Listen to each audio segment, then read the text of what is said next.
Hello, everyone out there in YouTube land. Welcome back to Diego Knows. I, of course, am Diego.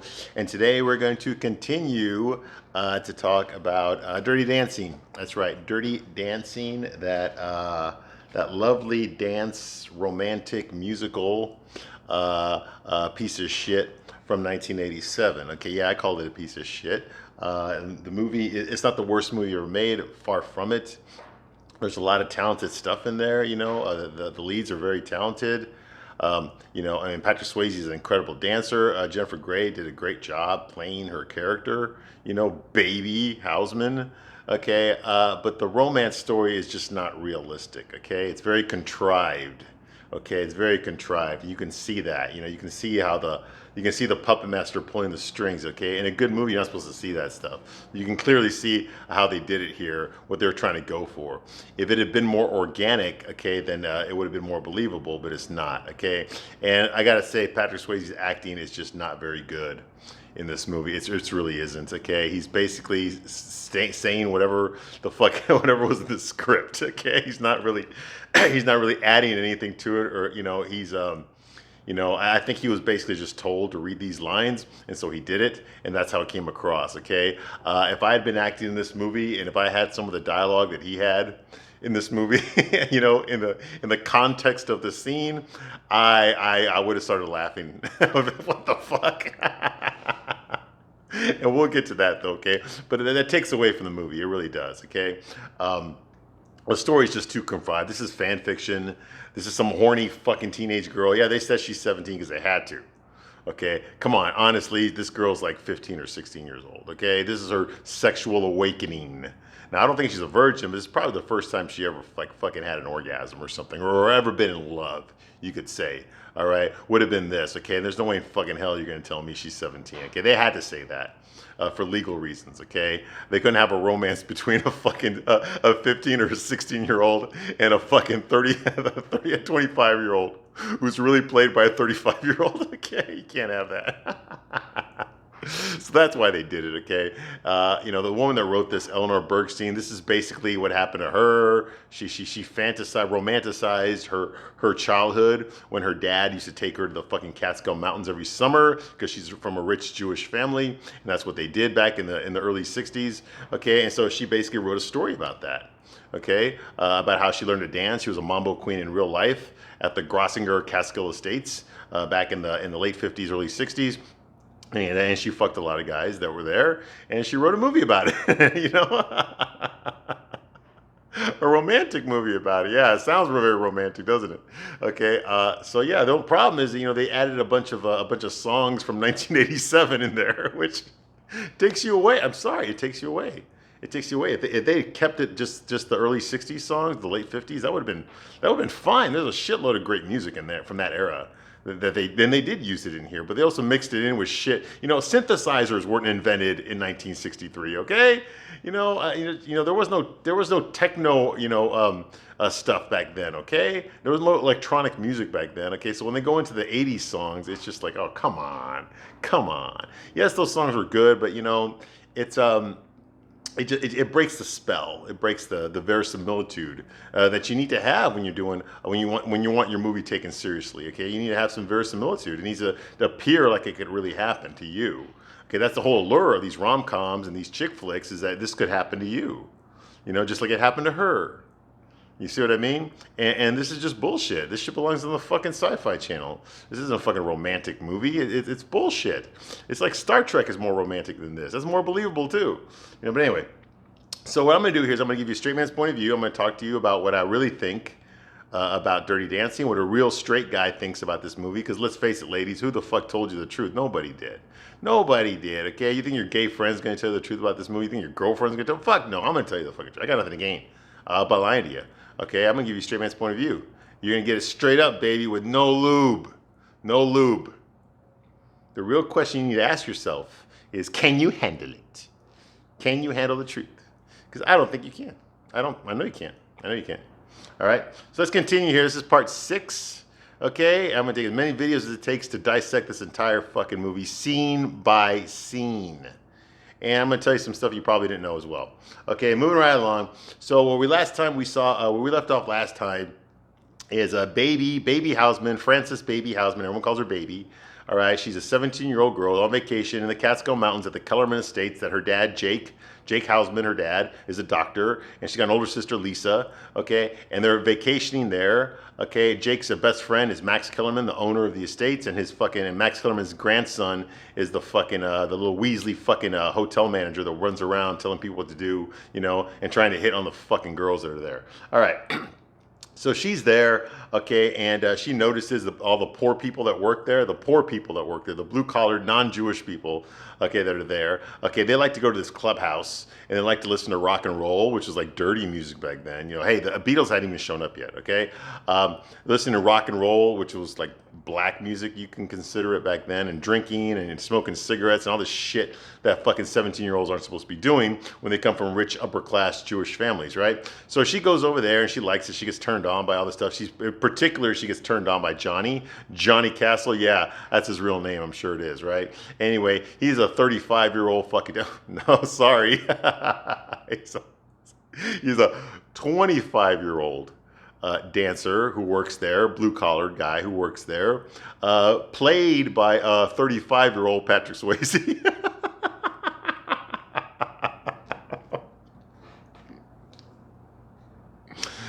You don't look a day above 35. But just go with it. He's 25, right? Because that's okay.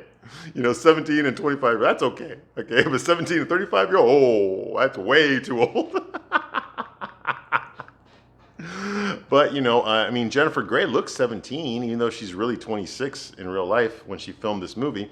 Okay, and she was dating Matthew Broderick at the time, her co-star from Ferris Bueller's Day Off. Yeah, they were boyfriend and girlfriend. They broke up because they were vacationing in Scotland. In Scotland, the steering wheel's on the other side of the car because it's Europe. Well, Matthew Broderick wasn't familiar with driving from the right side of the vehicle. One night when he was getting a blowjob from fucking Jennifer Grey in the car, and all the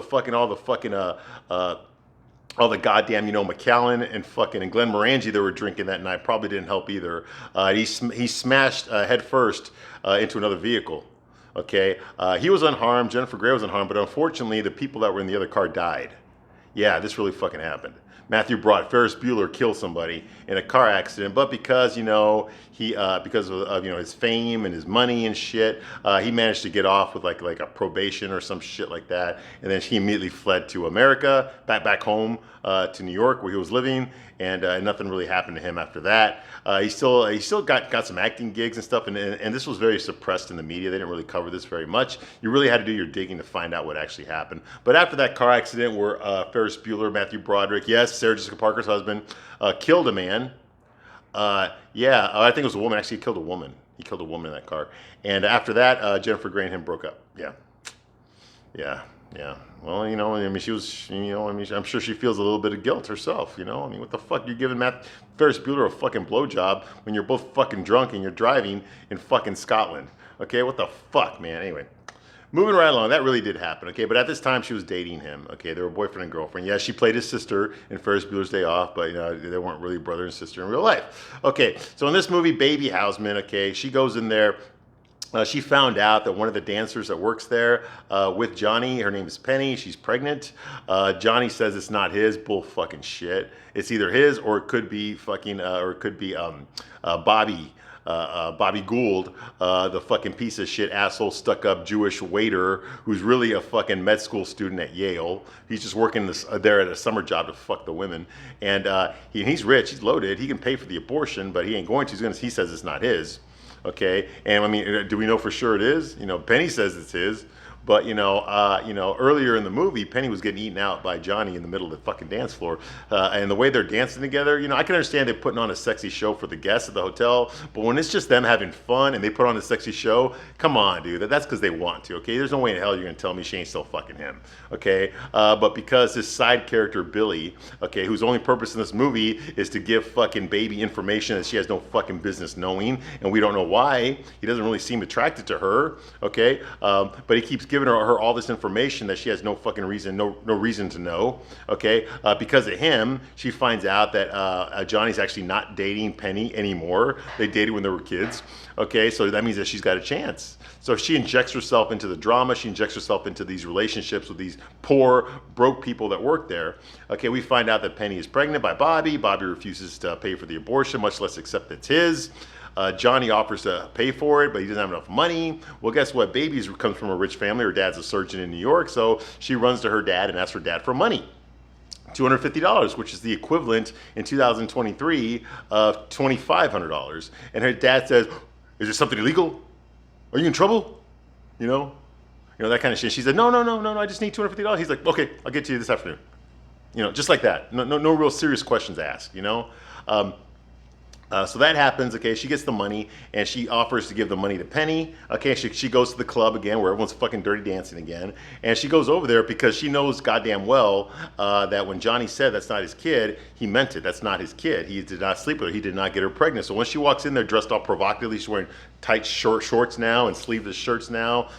When she walks in there, what does she see? She's Johnny fucking sexy dancing with Penny. Who's not carrying this kid. Okay, anyway, and we hear the song "Stay" just a little bit longer. That's by Frankie Valli and the Four Seasons. That song came out in 1963. So that was a brand new song back then during the scene. But we hear it when she walks in there and she sees fucking Johnny and Penny grinding on each other. Okay.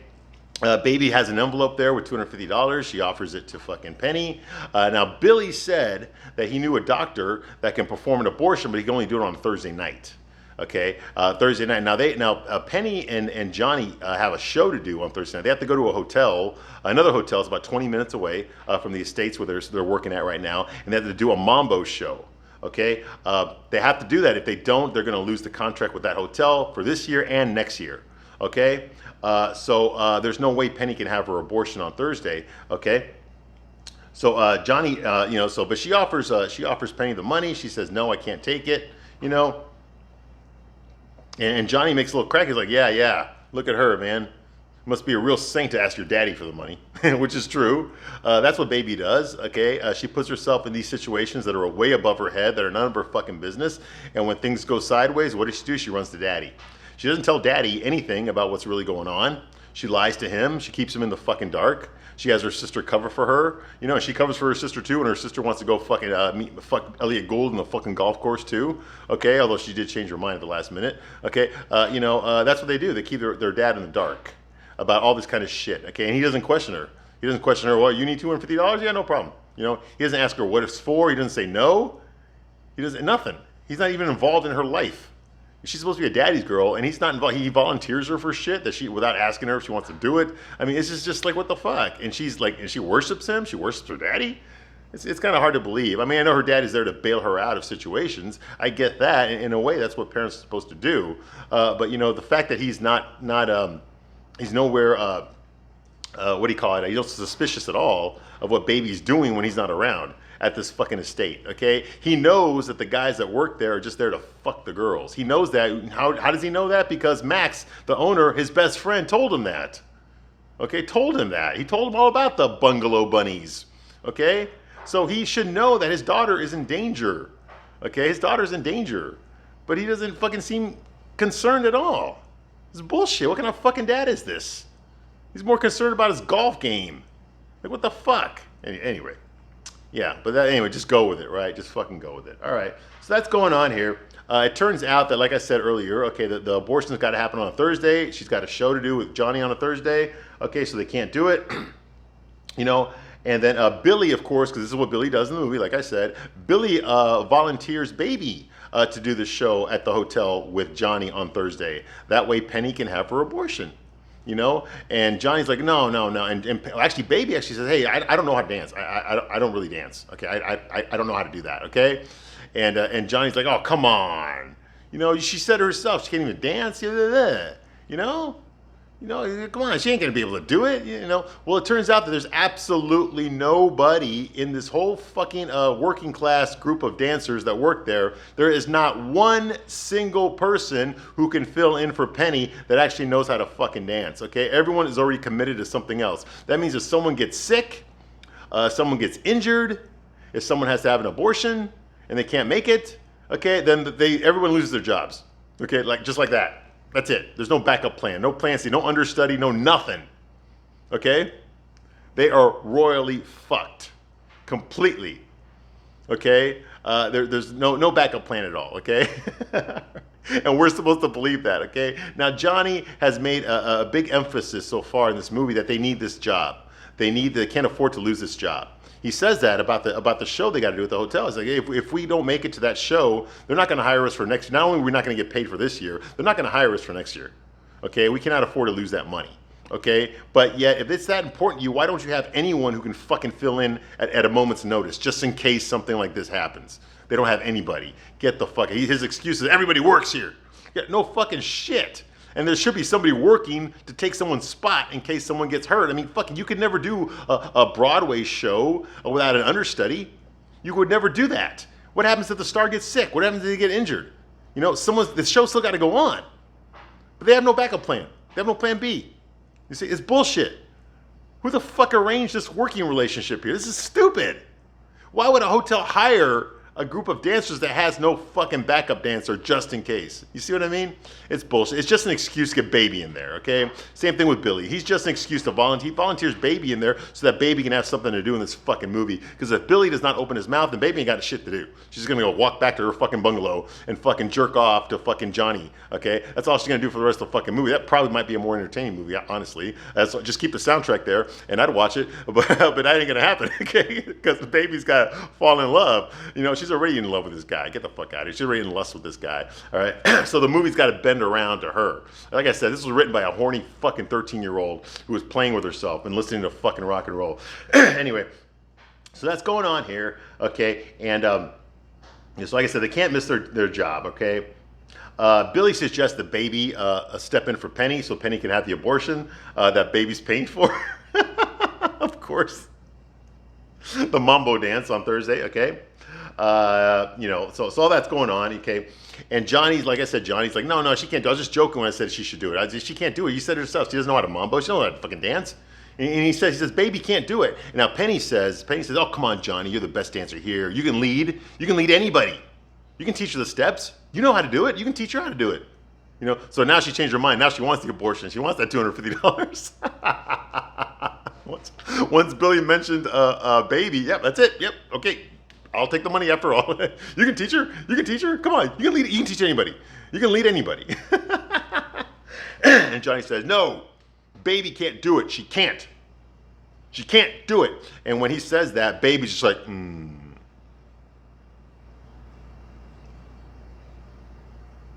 You know, she goes all fucking Karen. You know, that very attractive Jennifer Grey look that she has when someone tells her what she can and cannot do. You know, we saw it very well in Ferris Bueller's Day Off, and we're seeing it here again. You know, she looks so beautiful when she has that face on, that fucking resting bitch face of hers. No, she doesn't. She looks even fucking uglier than she already is. Like I said, I would have sex with her, but put a paper bag on it. Moving right along. Excuse me. So Johnny tries to teach Baby to dance. Okay. Next thing you know, we see a montage. Okay, of him trying to teach her how to dance. Of course, she's clumsy at first, you know, and we hear the stupid ass fucking surfer music. All right. We listen to Wipeout. Okay, that song Wipeout, which only has one word in it, Wipeout. That's the only lyric in the whole fucking song. You know, the Bleach Bank of Bingo movies that Frankie Avalon used to do with Annette Funicello. Those type of, the Gidget movies, that kind of shit where they're always at the fucking beach, surfing and shit to fucking pop music, the stupid ass fucking pop music. Okay, so that's going on here.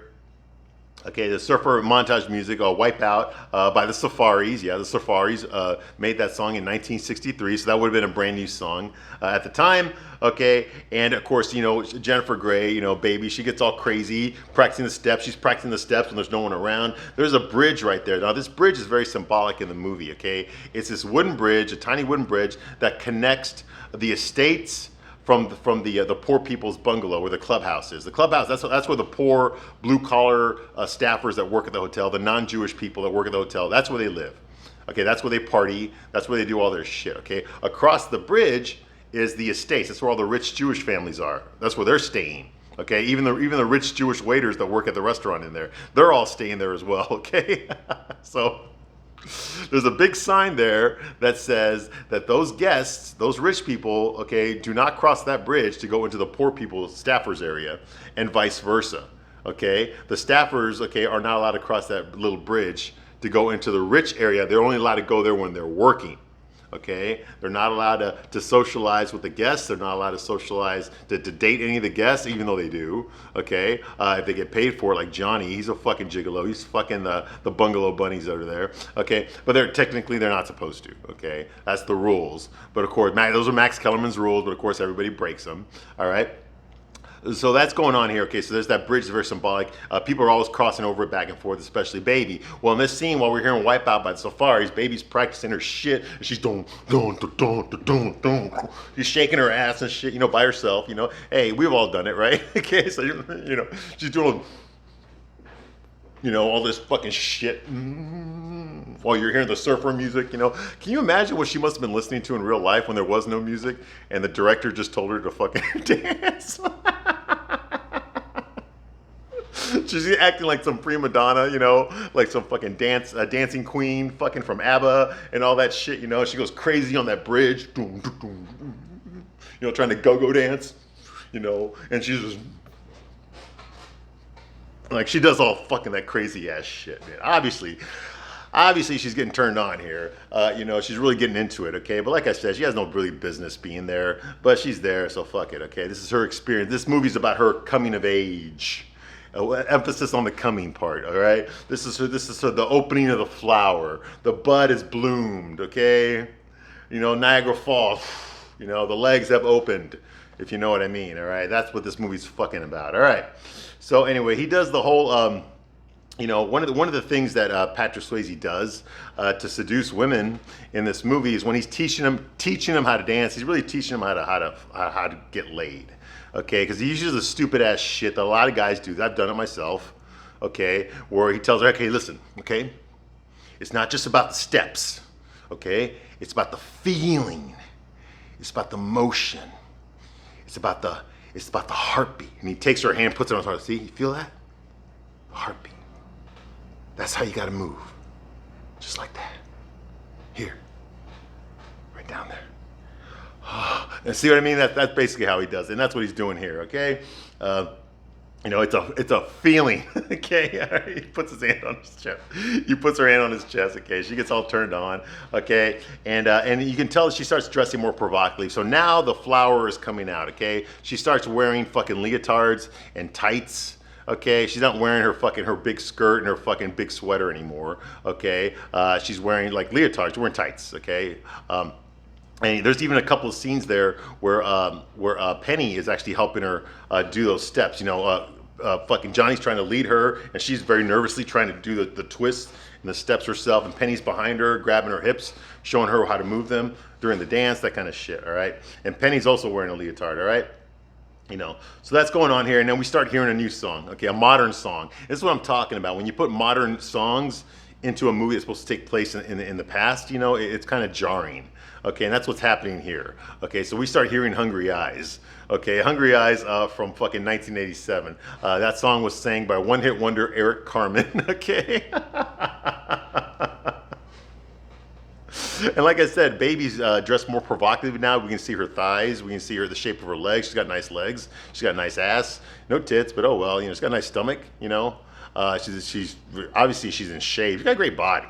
She's got a great body. It's just that face of hers. Damn, butterball all the way. And you guys out there know what I mean by that. Anyway, so that's going on here, okay, and he's trying to teach her how to dance. We hear the fucking, the montage, we see the montage and hear the fucking Hungry Eyes song, okay, which brings back memories from me, okay. Now, like I told you before, I did not see this movie when it first came out, but I was aware of this movie because it was fucking everywhere in 1987, okay. The summer of 87, it was everywhere, okay. You couldn't watch a TV show, you couldn't fucking walk past a magazine rack, okay. You couldn't turn on the radio without listening to something that had to do with Dirty Dancing, specifically Patrick Swayze. There was no press for Jennifer Grey. Okay, it was all about Patrick Swayze. Okay, he was on the cover of all the fucking magazines. Okay, the soundtrack was a big fucking hit. So of course the radio stations played it every fucking day for like 2 years. Okay, it was on all the fucking time. MTV played all the videos, all that kind of shit. All right, so it was a very popular movie, very big part of the fucking cultural zeitgeist. Okay, the middle-aged women loved the movie because it reminded them of their youth in the 60s. And the kids of today, of that era, of 1980s, this was their first experience, opening their legs for a fucking teen idol, okay? Hey, I call it like I see it, all right? And which is exactly what's happening to Baby, okay? So it worked on two levels. You got the old ladies in there, and you got the young fucking teeny boppers in there, okay? So it worked, okay? You managed to target two fucking audiences for one fucking movie, which is exactly how you're supposed to do it, okay? So that worked as far as their target demographic. It's like Twilight before Twilight, okay? It's the same fucking shit, all right? So that was going on, and like I said, Patrick Swayze was everywhere. So I was aware of this song. I heard it on the radio all the fucking time. I did like this song. I actually love the songs that are in this movie. I thought they were actually pretty good, okay? I don't really like She's Like the Wind by Patrick Swayze because he sings it himself in the movie, but I think that's a stupid song. I still think it's a stupid song. But some of the other stuff in this movie were pretty good. I liked Stay just a little bit longer by Frankie Valli. I love that song. It's a good one. We played Do You Love Me by the Contours. They played that earlier. That's a great song too. And then playing Wipeout by Safaris is a great fucking song. For the oldies that used to fucking surf back in the day. Okay, and Hungry Eyes, I remember it very well because that was a modern song. Okay, that song came out in 1987.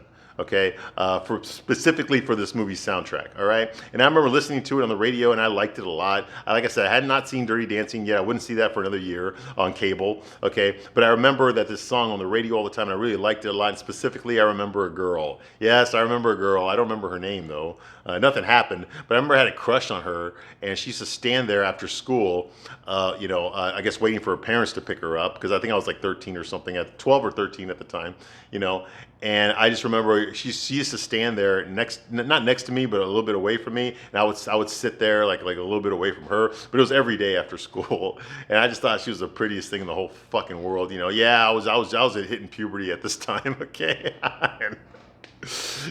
And I would listen to my Walkman. We had Walkmans back then. Okay, we didn't have iPads or iPhones back then or any of that shit, but we had Walkmans that you had to plug it into the fucking, to the player, yeah. But mine had a radio in it, okay, so I would listen to the radio and stuff while I was waiting for my ride to pick me up from school, and this song would come on sometimes, this romantic song, Hungry Eyes, and I would look at that girl over there, oh my God, man. And I would just talk about longing for somebody. Oh my God, we've all been there. Girls, guys, we've all been there. And that's why this song brings me back that memory, okay? I'm just sitting there waiting for my ride while she's sitting there waiting for her ride and just fucking having the biggest fucking boner in the world. But yeah, anyway, you didn't need to know that part, but it's true, let's face it. All right, so hey, puberty. Okay, yeah, so that's where I remember this song from. Anyway, so we see the fucking montage of this one, the Hungry Eyes montage. We just saw the Wipeout montage. Now we're going to see the Hungry Eyes montage, all right? So Penny and Baby, they're dancing in their leotards, their sexy leotards, of course they are. And now Johnny, of course, is topless. His shirt came off. No explanation why. It just did, okay? And he's leading her, in the dance, okay? And there's that scene where he spins her around, and then he runs his fingers down her armpit, okay? Now, in the movie, every time he does that, she starts laughing uncontrollably, okay? And he gets all like, then he has to try it again. She's like, he's just like, okay, well, and the third time he does it, she doesn't fucking crack up laughing, okay? Well, this was actually real, okay? This actually happened. It actually now, Patrick Swayze is a professionally trained dancer. His mom owned a dance studio when he was growing up, so he knew how to dance since he was a toddler, okay? He takes dancing very, very seriously. I even read his autobiography. He's very serious about dancing, okay? It's one of the biggest passions of his life, okay, besides acting, all right? And he said in his autobiography that when he was filming this scene, that was real. Jennifer Grey just kept fucking laughing every time he rubbed his fingers across her armpit, okay? And it was frustrating for him because he was trying to get the shot done correctly because he wanted it done perfectly, all right? And every time he did it perfectly, she would fuck it up. So they had to do it over and over and over again.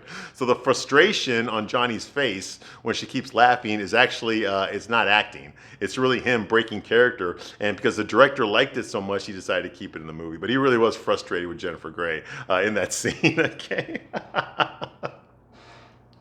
All right, so yeah, so that's going on here. Okay, later on, Johnny is still dancing with her, but it's raining outside, and they're at his studio, I guess where he lives, his little bungalow where he lives is a shithole, but there's plenty of room for dancing in there. Okay, and it's raining outside, and he's practicing with her, and he's a taskmaster. He's criticizing her dancing. He's telling her, what the hell? He hurts his back when they do this back thing. Okay, he goes, what the hell are you trying to do? You trying to kill me? You know, that kind of thing. And she's frustrated as well. Because the gig they have to do is going to be in 2 days, and there's still a lot of things that she hasn't learned. She hasn't learned how to do the fucking. She hasn't learned how to do the lift yet, where she jumps on top of him and he picks her up and holds her up in the air like that. Okay, in the angel pose. She has not learned how to. He hasn't taught her how to do that yet. All right, so she's frustrated because they have to do this in a couple of days, and she's nervous to see if she can even fucking do it. All right, so he berates her. She goes like, "Yeah, that's right. I'm trying to fuck you over. Okay, you haven't shown me the lift. We got to do the show in 2 days." Okay, and I'm the one here who's trying to save your ass, not drop you on it. Okay, so she fucking gets on him too. So he's like, let's get out of here, baby. So they do. Now it's raining outside. So he goes up to his car, but he realizes that he left the fucking keys in the Cadillac. Okay, so what does he do? He picks up a stake off the ground and smashes his rear window so he can get inside. Yeah, he smashes his own car to get inside. Get the fuck out of here. Are you honestly going to tell me that he fucking forgot the keys in the car? It could have happened, all right? But it would have been more realistic if that was his excuse to get her to stay inside with him, okay? Because let me tell you something right now. We know damn well that fucking baby is horny for Johnny, okay? We've seen it already since the beginning of the movie. We know that. We know that she wants to be with him in that way, okay? But Johnny's the one that's playing it coy. He's the one that's acting like he just sees her as a friend. Bull fucking shit, okay? Any guy in his situation, okay? Any guy in his situation, even me, okay, would know damn well that she's ready to smash. She's ready to get down, okay? At any fucking moment, he's just got to say the word and she's ready, okay? Any guy would fucking know that. Any guy would pursue that if they wanted it, okay?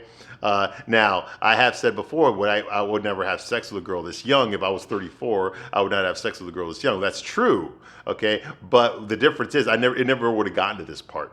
Okay, I know goddamn well that if I'm teaching a girl how to dance sex in a sexy way and I'm going to be her partner, I know that eventually her and I are going to end up smashing. So better to just not do it, not teach her anything, and not teach her how to dance at all. You know, pick somebody else. Okay, because I know damn well if I do, I know that it's going to come down to me fucking her. All right, you see what I mean? But Johnny's acting like he's completely unaware of this. Get the fuck out of here. That's what I'm talking about, bad acting and bad writing. Okay, any man, any warm-blooded heterosexual man would have been thinking about fucking baby, especially now that she's wearing the leotards. You know, he's looking at her body, doesn't look at her face. Okay, he would think about smashing her. Okay, absolutely. Okay, but this movie ain't gonna go there because that's misogynistic, right? It's okay for baby to get horny and want a guy. It is not okay for Johnny to get horny and want a girl because that's misogynistic. Okay, that's sexist. Okay, that's degrading. You see what I mean? All right. So that's going on here. Okay.